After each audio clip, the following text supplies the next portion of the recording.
बड़ी खबर से। छोटे शहर की बड़ी कहानियां।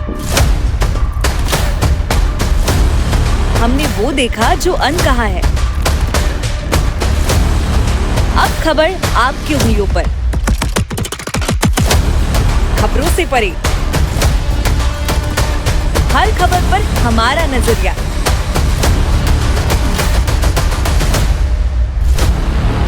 इंडिया टाउन न्यूज, भारत की बात। नमस्कार, आप देख रहे हैं India town news Chhattisgarh Madhya Pradesh. लगातार जारी है महासंग्राम की महा कवरेज, जिसमें हम दिखा रहे हैं पूरे छत्तीसगढ़ के साथ ही मध्य प्रदेश के वे तमाम दृश्य जो आज लोकतंत्र के इस महापर्व में जिसकी सहभागिता है मतदाता, जी हाँ, बढ़ चढ़कर हिस्सा ले रहे हैं मतदान में। मेरी अपील है, अगर आपने अब तक मतदान नहीं किया है तो जरूर जाएं और अपने अधिकार का प्रयोग करें। मेरे साथ इस वक्त स्टूडियो में मौजूद है, जैसा कि मैं चर्चा कर रहा था, रुपेश जी हैं, कांग्रेस पार्टी के प्रवक्ता, स्वागत है आपका, और वरिष्ठ पत्रकार अशोक पांडे जी जो मध्य में हैं हमारे। इसके साथ नेता प्रतिपक्ष किशनु यदू जी हैं, वो है मेरे साथ। आप दोनों से मैं बताना चाहूँगा कि इससे पहले मेरी चर्चा जो है दुबे जी से लगातार चल रही थी कांग्रेस पार्टी को लेकर, और किस तरीके से किन स्थानीय मुद्दों पर या तो फिर राष्ट्रीय मुद्दों पर ये चुनाव लड़ा गया। समय की कुछ पाबंदी है, बंदिशें हैं, दुबे जी को जाना है। मैं इनसे सवाल ले लेता हूं, चाहूँगा उसका जवाब आप दें। आप विश्लेषक के तौर पे हैं मेरे साथ में, वो सारी चीज़ों का विश्लेषण आप करेंगे। दुबे जी, जिस तरीके से बात चल रही थी, किसानों के मुद्दे पर हमने बात की और महिलाओं के मुद्दे पे बात की। मैं चर्चा को खोलते हुए फिर से उन्हीं मुद्दे पे आऊँगा। क्या महिलाओं के लिए, किसानों के लिए जो बातें की गई थी वे उस समय प्रभावी नहीं रहीं, और इस समय क्या फिर वही मुद्दे हैं? छत्तीसगढ़ की परिप्रेक्ष्य में बात करें तो देखिए, जिस प्रकार से भाजपा विधानसभा चुनाव में अपनी बातें रखी, आम जनता उनके बातों पर भरोसा हुआ और उनके पक्ष में मतदान किया। उसके बाद इन्होंने किसानों को ग्राम पंचायत स्तर पर नगद भुगतान तो काउंटर खोलने की बात इन्होंने की, उस चीज से वंचित रहे। और उसके बाद प्रधानमंत्री आवास के बारे में बात करते रहे। आज 4 माह हो गए हैं, प्रधानमंत्री आवास योजना का निर्णय कैबिनेट में, पहले कैबिनेट में लेने के बाद भी आज उन्होंने एक भी रुपया किसी भी एक भी हितग्राही को नहीं दिया है। महतारी बंधन योजना इनके द्वारा जो लागू किया गया था, उसमें कहते थे कि हर विवाहित महिला को इनके प्रचार प्रसार के जो पॉम्पलेट पोस्टर थे, यहाँ तक कि उप मुख्यमंत्री विजय शर्मा जी, इनके प्रभारी आदरणीय मंत्री जी थे मांडवैया जी, उन्होंने भी कहा था कि भूपेश बघेल जी की पत्नी को भी मिलेगा, कलेक्टर की पत्नी को भी मिलेगा जी। लेकिन जब योजना लागू की गई, तमाम शर्तें, बंदिशें लगाई गई, तो कहीं ना कहीं महिलाओं के साथ एक तरह से छल किया। और उसके बाद 18 से 21 साल की महिलाओं को वंचित किया गया, जिनको मताधिकार का प्रयोग, उनको अधिकार मिला हुआ है जी। तो भाजपा जिस प्रकार से अपनी बातें कही और उस बातों से मुकर गई है, तीनों जो प्रमुख मुद्दे हैं, महिलाओं का मुद्दा, किसानों का मुद्दा और आवास का मुद्दा, तीनों मुद्दों में भाजपा फेल है। और जिसका असर इस लोकसभा चुनाव में आम जनता को देखने को मिला है। आम जनता को आक्रोश का सामना भाजपा को करना पड़ा है। और राजनांदगांव संसदीय क्षेत्र में तो राजनांदगांव के सांसद ग्रामीण क्षेत्र के लोग पहचानने से भी इनकार किए। ऐसी परिस्थिति यहाँ बने हैं, तो निश्चित रूप से कांग्रेस के पक्ष में अच्छा माहौल है, सुखद माहौल है, और 11 सीटों में अधिक सीटें। एक आखिरी सवाल है आपसे, फिर इसके बाद चर्चा का विस्तार होगा।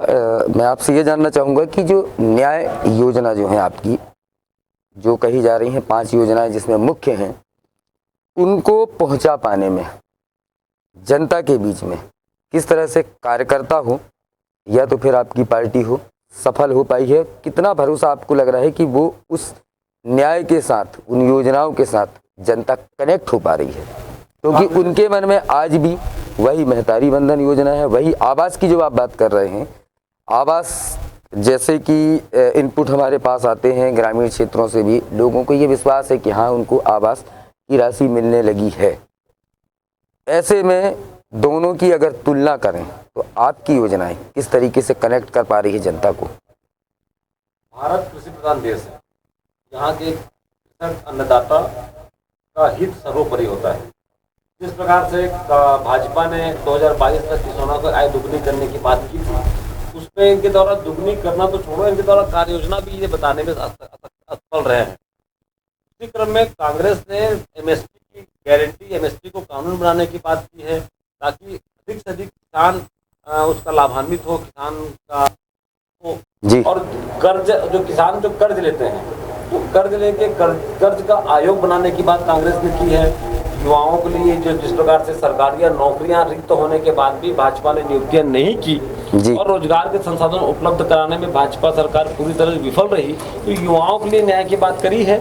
महिलाओं के लिए जो प्रतिवर्ष 1 लाख रुपए देने की बात कांग्रेस ने की है जी। तो निश्चित रूप से हम इन बातों को लेकर के आम जनता के बीच गए हैं। महिलाओं को एक फार्म के माध्यम से, जो सर्वेक्षण फार्म है उसके माध्यम से महिलाओं में जन जागृति आई है। और आज जो महिला वर्ग बहुत बड़ी महिला वर्ग आज चुनाव में आज मतदान के लिए निकली है, तो कहीं न कहीं इसका फायदा कांग्रेस को मिलेगा। चलिए, यही फार्म जब भारतीय जनता पार्टी विधानसभा चुनाव के पहले भरवा रही थी तब आपकी पार्टी ने विरोध किया था। मैं भी चर्चा में लेके आना चाहूँगा वरिष्ठ पत्रकार हमारे अशोक पांडे जी को। पांडे जी, सबसे पहला सवाल मेरा ये है कि आप राजनांदगांव में किस तरीके का पूरा परिदृश्य इन चुनावों के दौरान देख रहे हैं? हॉट सीट कही जा रही है, क्या आपको लगा कि हॉट सीट है, या जो मुकाबला रहा किस तरीके का रहा? देखिए, पूर्व मुख्यमंत्री चुनाव लड़ रहे हैं इसलिए लोग इसको हॉट सीट बोलते हैं जी। मेन बात यही पे आती है जी। और संतोष पांडे जी दोबारा हैं जी। तो हॉट सीट तो हर आदमी कहेगा, हम लोग अखबार की भाषा में इसको हॉट सीट ही मानते हैं जी। अब रहा लोकसभा का परिदृश्य, तो लोकसभा एक बहुत बड़ा होता है। ये मोहला मानपुर के जंगल से लेके बोरला के जंगल तक जाता है, इधर बाघ नदी से लेके अंजोरा तक, यानी लगभग 200 किलोमीटर के आसपास का दायरा, 80 किलोमीटर इधर है जी। इतना बड़ा एरिया को कवरेज करना किसी भी पत्रकार के लिए असंभव है, परंतु फिर भी इतना नीरस चुनाव। जी जी जी जी जी। मैं जो है चुनाव में मैं इसी तरफ आपका इशारा कर रहा था। मैं 89 से हूँ और उसके पहले भी था, लेकिन मैं 88 से संपादक के रूप में काम कर। जी जी। इतना नीरस चुनाव मैंने अपनी लाइफ में पहली बार देखा। आम जनता को कोई मतलब नहीं है। कल तक की बातें हैं, चाहे कांग्रेस के, चाहे बीजेपी के हो, चाहे संतोष पांडे जी हो, चाहे भूपेश बघेल जी हो, इतना नीरस चुनाव मैंने अपनी लाइफ में नहीं देखा। क्या वजह आपको इस नीरसता की दिखाई दी? क्या है, लगातार बार बार चुनाव होना, जैसे अभी नवंबर में चुनाव हुआ, फिर अभी मई में हो रहा है, फिर 6 महीने बाद ये इसका होगा जी, क्या बोलते हैं, मेयर का चुनाव होगा, उसके 6 महीने बाद फिर पानी वाला जो होता है जी जी पंचायत जी जी जी जल बोर्ड वाले जी, एक जब तक के नहीं करेंगे, जैसे पहले लोकसभा विधानसभा एक साथ होता था जी जी जी, उसमें लोगों को मजा भी आता था, इंटरेस्ट भी रहता था।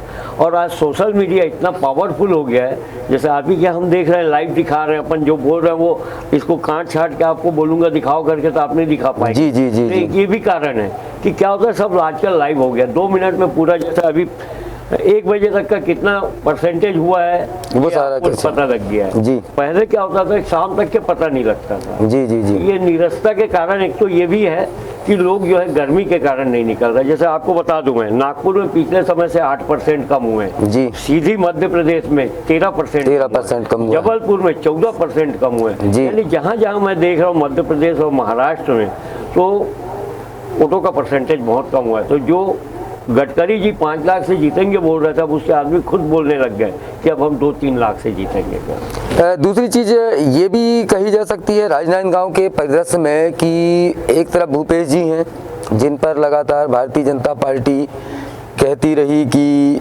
उन्होंने इस राजनांदगांव क्षेत्र के लिए कुछ नहीं किया 5 सालों में जो है, और दूसरी तरफ कांग्रेस जो है कहती रही कि जो संतोष पांडे हैं वर्तमान सांसद, वे निष्क्रिय रहे, लोगों तक उनकी पहुंच नहीं। क्या एक वजह आप ये भी मानते हैं इसकी? जी, दोनों बात आपकी एकदम 16 ने सही है कि संतोष पांडे जी 5 साल तक के लोगों के बीच में अपनी लोकप्रियता को नहीं बन पाया। गए भी नहीं पहुंच से जगह। जी। तो बैनर पोस्टर भी हमारे पास व्हाट्सएप के माध्यम से आया है कि गांव में नहीं घुसने दे रहे हैं। जी जी जी। ठीक इसी प्रकार बघेल जी जो हैं, भूपेश बघेल जी, यहाँ से कई ऑफिसों को ले गए। तो राजनांदगांव पर्सनल में, शहरी इलाके में जी, जी, 51 वार्ड है, उसमें आक्रोश तो है उनके प्रति। जी जी जी। महत्वपूर्ण मुद्दा आपने छेड़ा है। फिलहाल मैं एक छोटा सा ब्रेक लूँगा, दुबे जी को शायद जाना है, तो मेरे साथ इसके साथ मेरे सहयोगी अजय सोनी जुड़ेंगे। एक छोटा सा ब्रेक, आप कहीं जाइएगा मत, जुड़े रहिए इंडिया टाउन न्यूज़ के साथ, जहां जारी है महापर्व की महा कवरेज। मिलिए सबसे बड़ी खबर से। छोटे शहर की बड़ी कहानियां। हमने वो देखा जो अनकहा है। अब खबर आपकी उंगलियों पर। खबरों से परे, हर खबर पर हमारा नजरिया।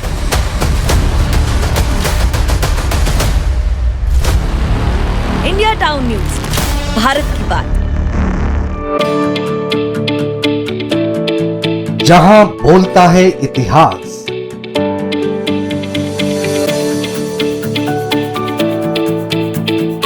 जमीन पर लिखा